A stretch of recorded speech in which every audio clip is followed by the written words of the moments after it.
wa inna ilaihi raji'un. Innalillahi ya Allah. Gelombang tinggi dan cuaca buruk menerjang sepanjang pesisir pantai selatan Gunung Kidul, Yogyakarta. Sejumlah wisatawan pun panik melihat datangnya ombak besar hingga memporak-porandakan kios pedagang di kawasan pantai Jungwok. Tak hanya itu, gelombang tinggi juga menenggelamkan beberapa gazebo yang ada di tepi pantai Kayu Arum. Berdasarkan perakiran BMKG, tinggi gelombang laut di sepanjang pantai Gunung Kidul berkisar 2,5 hingga 4 meter.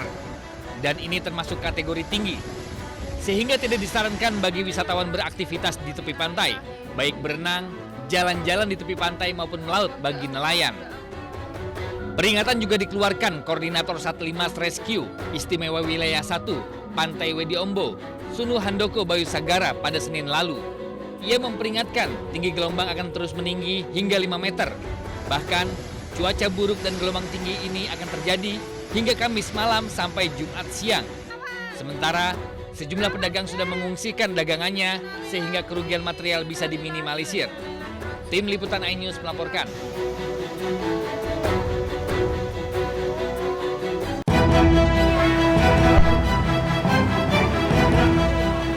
Sidang pra-peradilan yang diajukan oleh Tifauzia Tiasuma atau Dr. Tifa digelar hari ini di ruang sidang utama Pengadilan Negeri Jakarta Selatan. Agenda sidang hari ini adalah pemanggilan kedua pihak. Dr. Tifa menyebut pra-peradilan untuk menguji sah atau tidaknya penghentian penuntutan terhadap dirinya dalam kasus ijazah Presiden ke-7 Joko Widodo.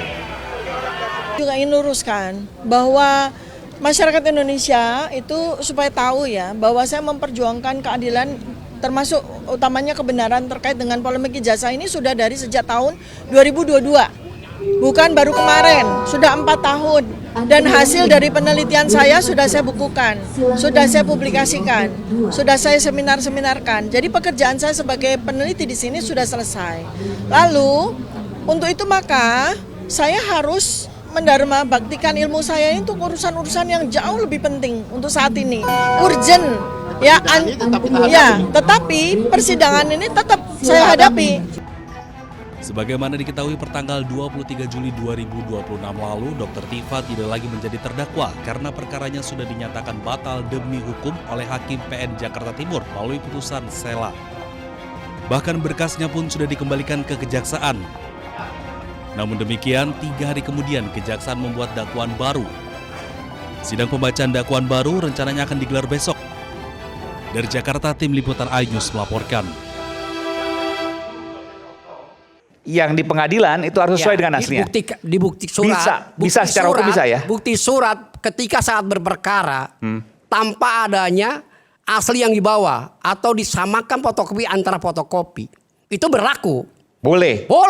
Apalagi ada legalisir ya sesuai dengan keperuntukannya. Jadi bukti hukum fotokopi itu boleh. Boleh, nggak ada masalah.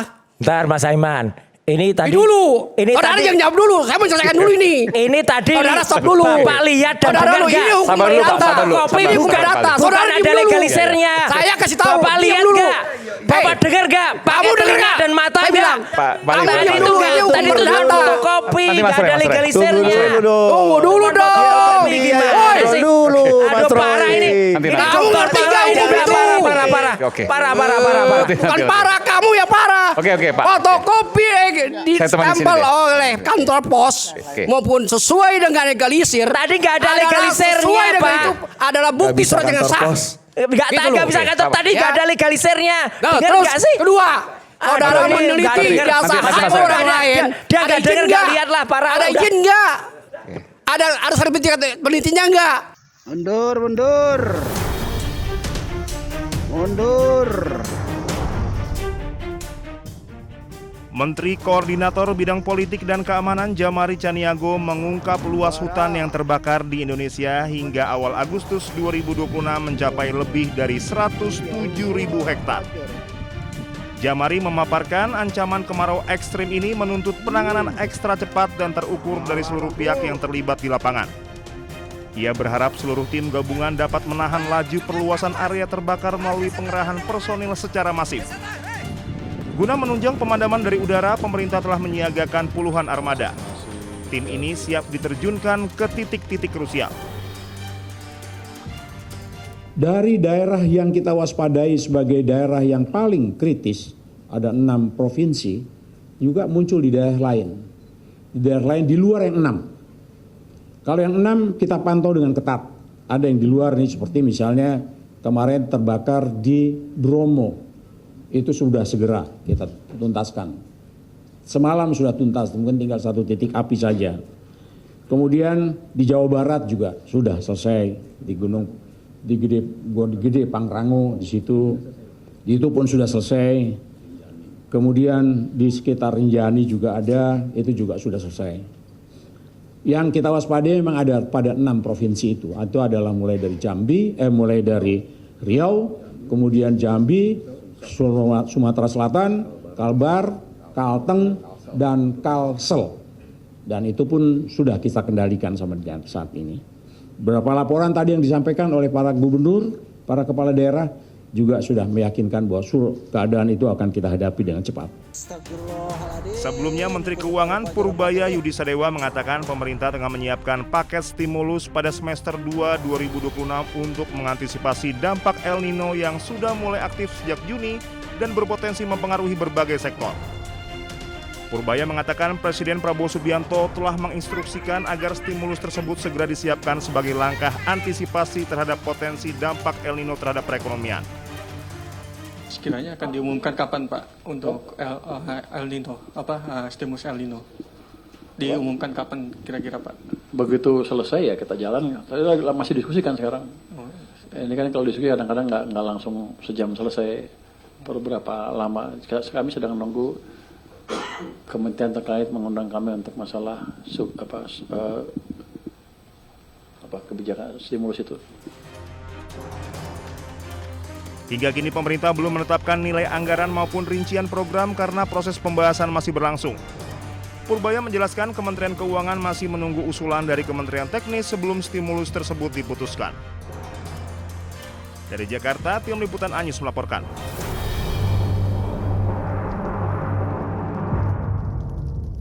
Tadi membahas tentang isu-isu strategis, saya menghimbau kepada seluruh masyarakat agar jangan mudah terprovokasi oleh beredarnya berita-berita di media sosial yang belum bisa dipertanggungjawabkan kebenarannya, yang menimbulkan ketidaknyamanan masyarakat. Saya menghimbau kepada masyarakat agar tetap melaksanakan aktivitas seperti biasa, dan TNI sudah dan akan terus melaksanakan patroli di wilayah-wilayah untuk mengamankan masyarakat dan membuat rasa aman di masyarakat.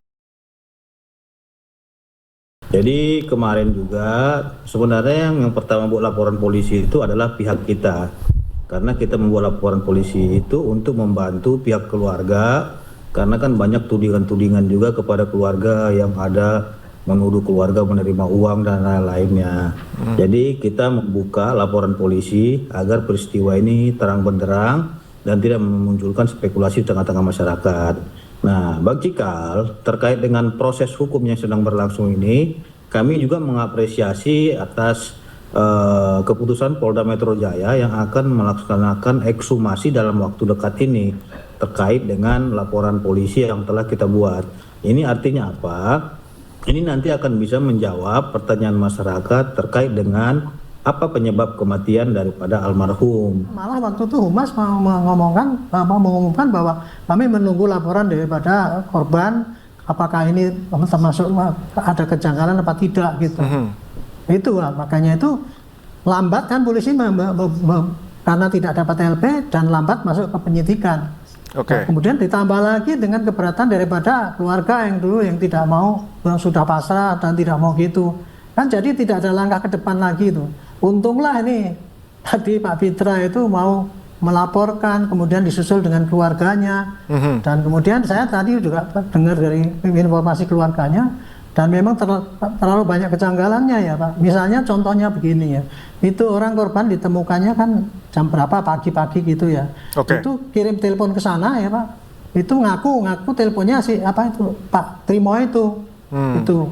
Padahal pagi-pagi itu Pak Trimo waktu itu masih nelpon ke keluarganya, tapi jam 8-9 tuh ada telepon bolak-balik, tetapi nggak diangkat.